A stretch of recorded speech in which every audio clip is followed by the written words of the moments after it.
Hello and a very warm welcome to a special edition of Battle Cry. I'm Gaurav Sawant.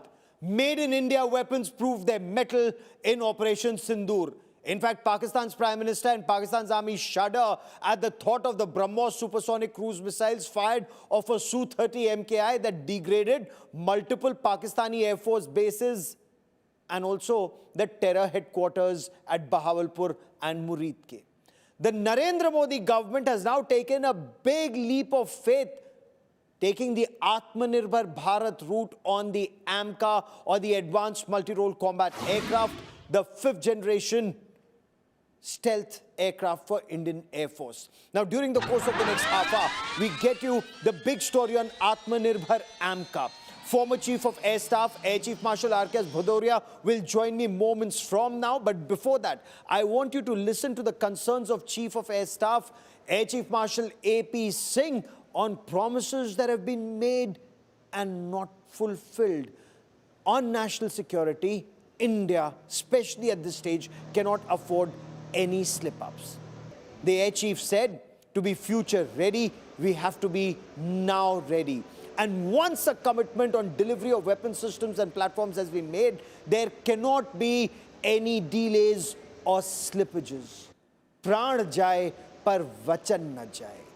And he said the kind of commitment that's required from the industry, whether it's the private sector and it's a golden opportunity for them, he made it very clear this should not be that golden opportunity lost. Listen in to Air Chief Marshal A.P. Singh. We need to have this trust between the forces and the industry continued. We need to have the communication continued. We need to be open with each other. We need to be very open and forthright with each other so that this relationship doesn't break down anywhere. You know, that Pran jaye, par vachan na jaye.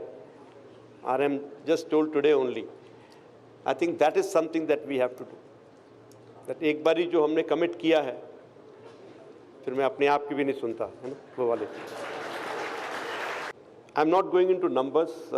Air Force is trying its best to do maximum possible as far as Make in India is concerned, Make program, IDEX program, the number of orders that have been given to the Indian industry, some of the rules that the government made. I'm not saying that we would have come on this path on our own. There were times when we were always, doubting the Indian industry that it cannot give us the kind of return that we want, it cannot give us the product that we want, and we were looking outward more. But over the last decade plus, I think things have changed quite a bit. A knuckle on our a rap on our knuckles has made us think inward and look inward, and then we realized that yes, there are a lot of opportunities that we have within India, and now also the current situation in the world has made us realize that Atmanirbharta is the only solution. So let me quickly tell you some of the specs or the specifications of India's Amca. It's a 5th generation stealth aircraft. It will have advanced sensors, and data fusion is for future warfare. Advanced avionics. Now, it will have its own smart weapons, especially weapons that can destroy the enemy airfield, air-to-air missiles, air-to-ground missiles and rockets, advanced weaponry. The internal weapon payload is about 1,500 kilograms. The external payload is another 5,500 kilograms. The internal fuel capacity is 6,500 kilograms. The first flight, it's 2025 right now, within 2 years. That is what is being promised. By 2027, it will have its first flight, the first prototype. 5 prototypes are to be made. It is likely, it's expected that by early to mid-2030s, it will be a part of the Indian Air Force. And this is that big, big dream.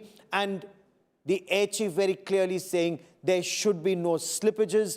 Pran jaye, par vachan na jaye. You've made a commitment, fulfill it, whatever the cost. Atmanirbhar Bharat route has to be taken, but to take that route, and especially given we have 2 hostile neighbors to the north and to the west, the industry must deliver. The government also must deliver. Let me quickly take this to my colleague Sandeep Unnithan, who joins us for more on this. Sandeep, the Air Chief is very clearly calling a spade a spade. Given that hostile environment the forces are operating in, the speedy modernization of China, and because of China, so Pakistan of course begs for weapons, the Air Chief is very right. We cannot afford any slippages whatsoever. Absolutely, Gaurav. In fact, the Air Chief's statements, he's made them in private in the past in March in Bengaluru. His comments were picked up on a hot mic and they went viral. And of course, he said that at the CII meeting in public, where he is actually lambasted the delays in the programs. And you have to see where he's coming from, Gaurav. The fact is that the Indian Air Force today is down by 25% of its sanctioned strength.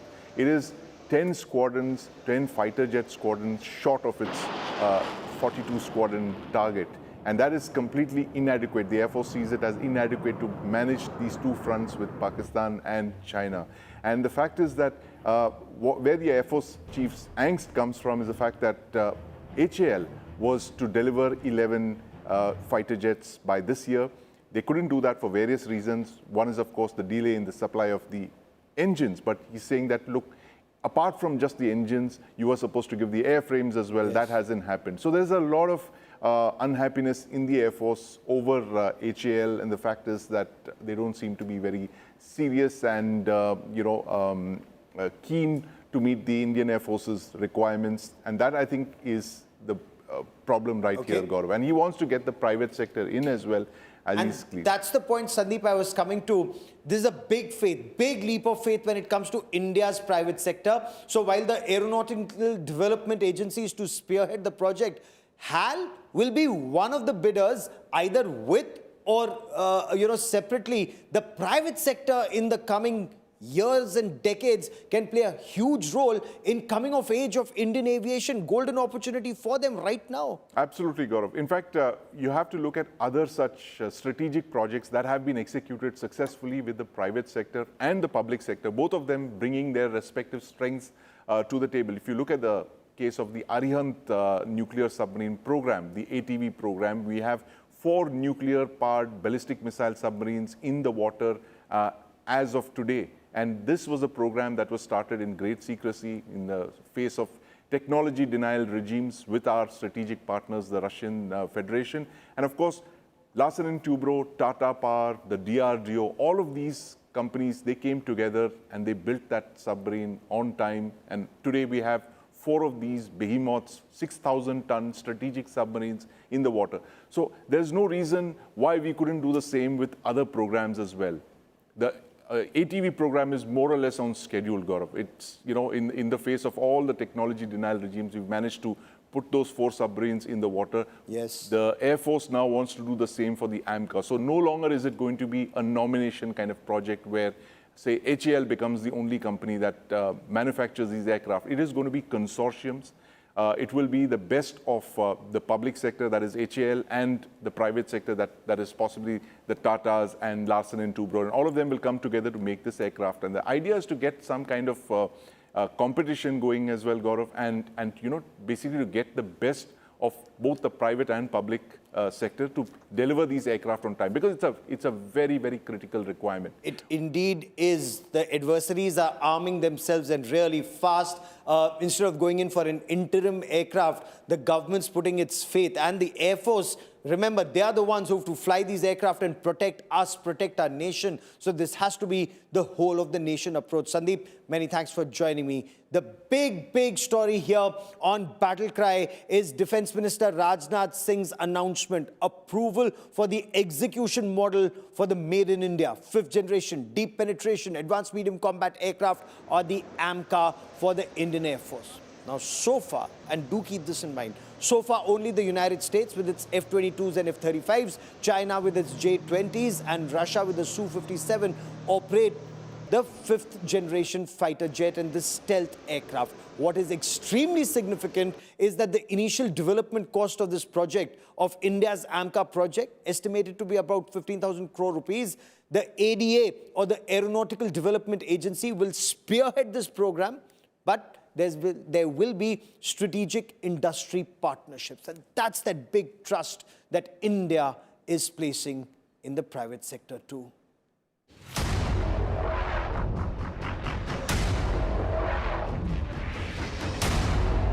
With the Made in India weapons proving themselves in the battlefield during Operation Sindoor, the Narendra Modi government has decided to push ahead with the Advanced Medium Combat Aircraft or Amca project through the Atmanirbhar Bharat route.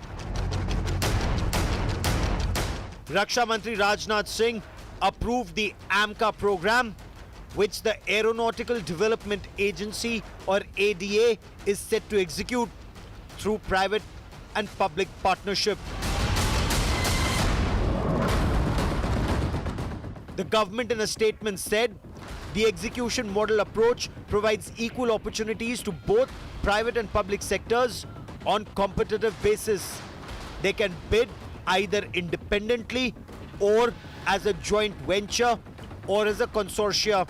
The entity bidder should be an Indian company compliant with the laws and regulations of the country. At the Aero India show at Yelahanka, India Today had reported on not just the first mock-up of Amca, but also spoke to the project director and the team. We have got the sanction for the full-scale engineering development of the Amca in April 2024. We thank the Indian government for giving us this prestigious project to the Aeronautical Development Agency, which is the ADA has been steering this particular program from its conceptual stage. We have started our official journey in 2010, and today we are showcasing to the country the full-scale engineering model of the Amca, demonstrating the key technological advances that our country has achieved with our indigenous efforts. The Advanced Medium Combat Aircraft will be India's 5th generation fighter jet. The Cabinet Committee on Security had approved the 15,000 crore rupee project in March 2024 for 5 prototypes. The first prototype is expected by 2028-29. The Indian Air Force plans to induct the first Amca by 2035. IAF plans to acquire between 160 to 200 Amcas, that's between 7 and 10 squadrons by 2047. The first flight of Amca is set for late 2030s. Mass production is targeted between 2035-36. The government has given a major push to the Amca project, with Pakistan seeking 30 to 40 J-35 5th generation fighters from China after Pakistan's debacle in Operation Sindoor. Amca development is proposed in 2 phases, a Mark 1 with the General Electric F414 engines and a Mark 2 with a more powerful engine planned to be co-developed in future. With Shivani Sharma and Sandeep Unithan, Bureau Report, India Today. And joining me now on the Battle Cry special broadcast is Air Chief Marshal R.K.S. Bhadoria, former Chief of Air Staff, on this big story of Amca finally getting the green lights. What do you make of the Raksha Mantri's announcement on Amca? This announcement is really a big step towards involvement of private sector. And I think very clearly from the government side, from the Ministry of Defense, it's a big leap of faith into the capabilities of our private sector. And for a project like Amca, which is the top-end project in terms of technologies, in terms of its importance and importance strategically, I think it is a very big step. Now it is open to private sector to bid. It's open to private sector in partnership with the public sector, or as a consortium of private sector companies, or a consortium of private sector plus public sector. So it throws open the entire combination that is possible. And will HAL look at it as a setback for Hindustan Aeronautics Limited, or they can concentrate on what we are going ahead with already, and this is in a way a second line coming up for future generation aircraft? See, HAL has been in military aircraft production for a long time, so obviously they would look at it as a setback in a sense. But I think they should look at it positively, because finally we have to get this entire defense industrial setup right as an ecosystem for the future, and they must play a proactive role to synergize with private sector, with MSMEs, with startups, which are huge potential, especially in R&D. Okay, so HAL must now move forward towards this direction to work in a kind of a consortium approach with private sector, and should not hesitate to take part in consortium with private sector leading. So these are signs of change, and it is very important for the industry.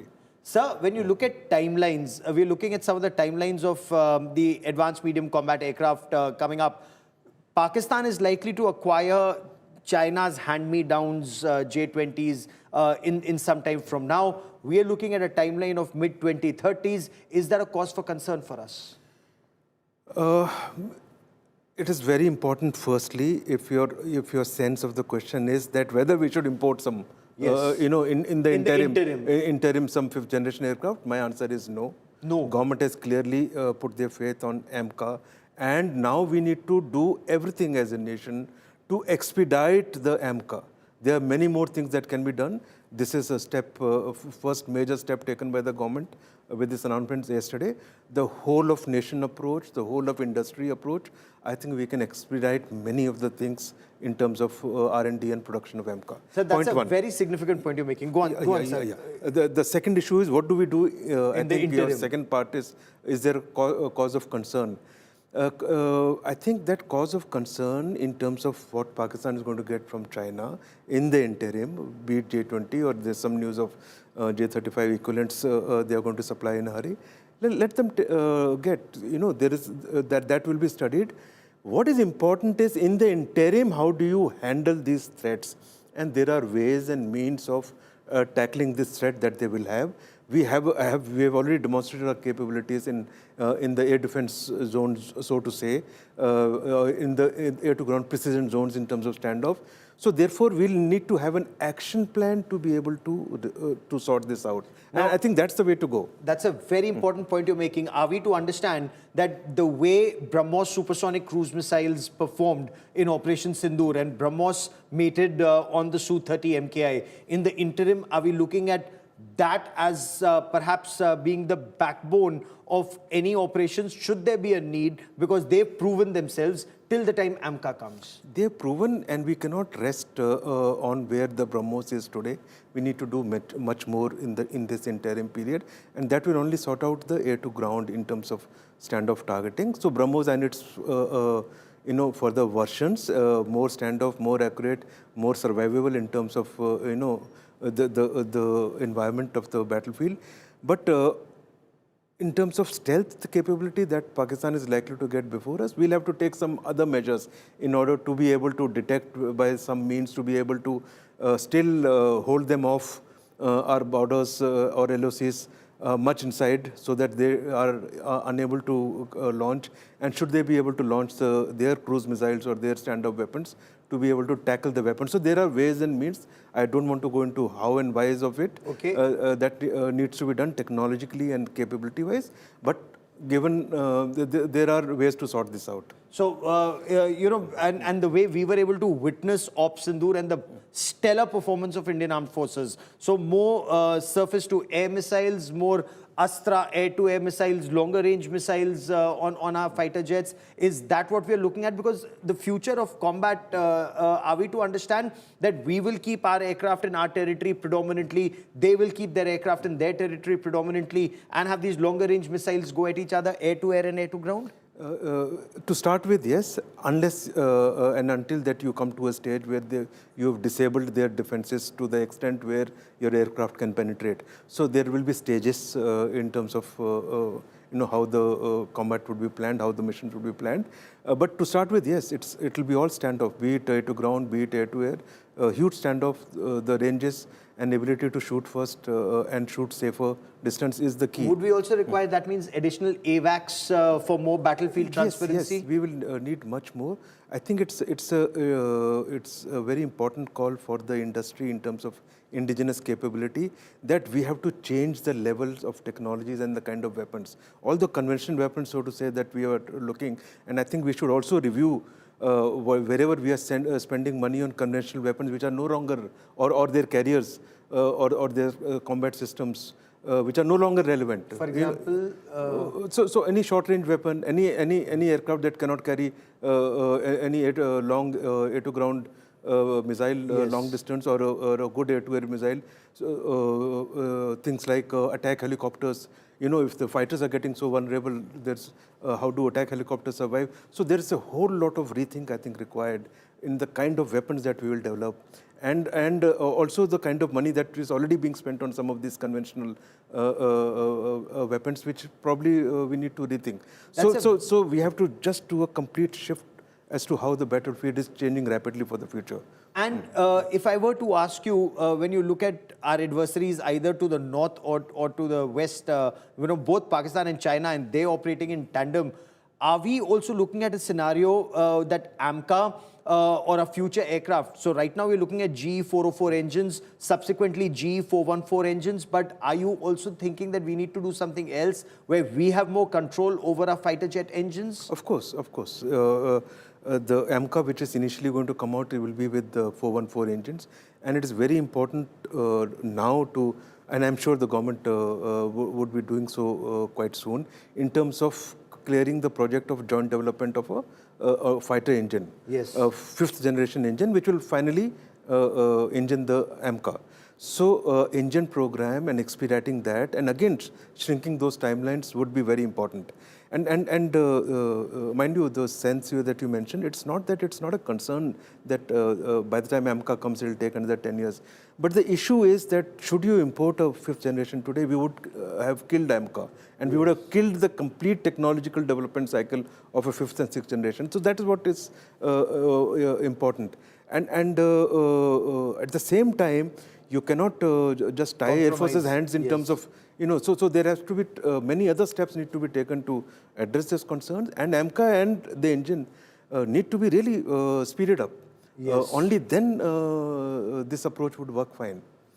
How confident are you that from the announcement that's been made by the government on Amca and the Swadeshi thrust to Amca, to the aircraft flying, weaponized aircraft flying, we saw the problems we faced with the light combat aircraft, that there shouldn't be a repeat of that in this century, in this era? It will not be a repeat of light combat aircraft, but if you are not careful, the timelines in any DRDO project or any project of this nature can slip easily. Therefore, our lessons learned from LCA must go deep, and therefore it's very important, yesterday's announcement. It has to be whole of nation approach from industrial perspective, and everybody needs to come together. We have to really, the walls between DRDO labs, between DPSUs, them not allowing private sector to really come into it. We need to just overcome all this and expedite the production of Amca. I think the key lies there, synergy in the industry, and expedite this project. And the private sector, you're confident that the private sector is also in a position to deliver? They'll be able to shape up and deliver? Yes. Today, I think technologically and ability-wise, there's no doubt. But the chance in terms of its in full form was never given to them. And this is now, onus is on private sector that they need to do everything possible in terms of putting their efforts, both in terms of money, risk-taking, and the kind of effort required for these kind of projects, and deliver. If they don't deliver now, they will never get another chance, and therefore it is very important. It's a responsibility on the private sector, MSME startups now to make use of this opportunity and deliver.